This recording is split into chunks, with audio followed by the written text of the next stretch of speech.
market bounced back pretty strongly in the fourth quarter and just culminated a very strong full year 2019.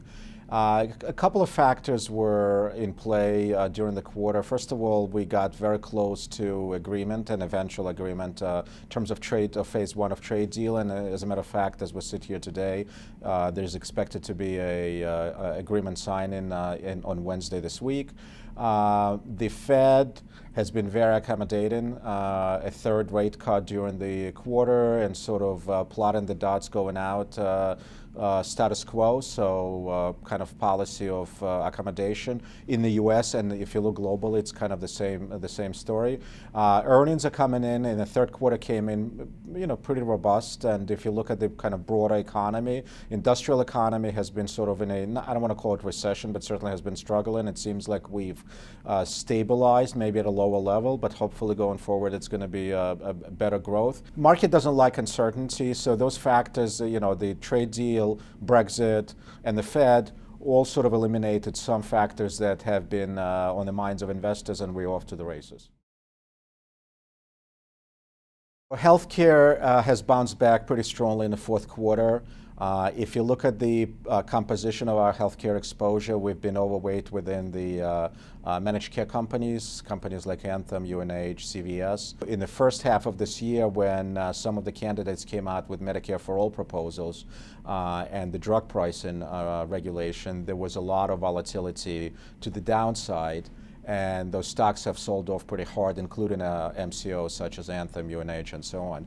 If you go through the year, and as the numbers from the candidates came out in terms of what it would actually cost, and the staggering numbers that have been published, I think the investment community has sort of come to a realization that an outright sort of switch from a commercial system to a government control system is probably not a likely scenario, and those stocks have bounced back just as hard as they've sold off. The technology space in general was a little bit of a detractor during the quarter.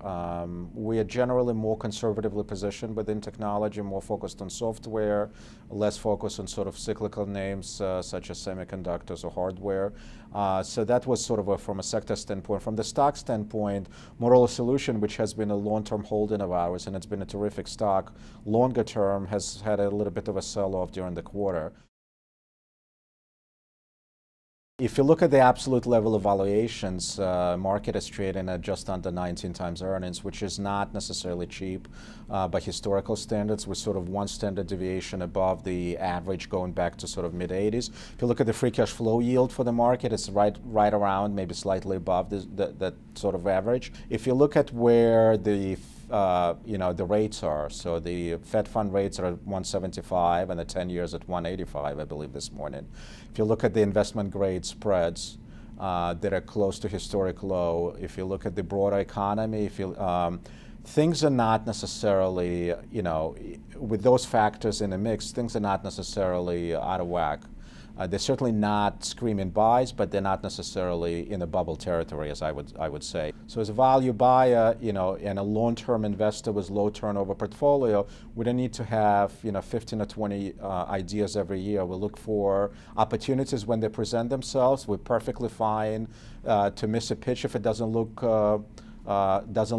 But if the opportunity is there, we'll swing and hopefully try to hit home runs at some point.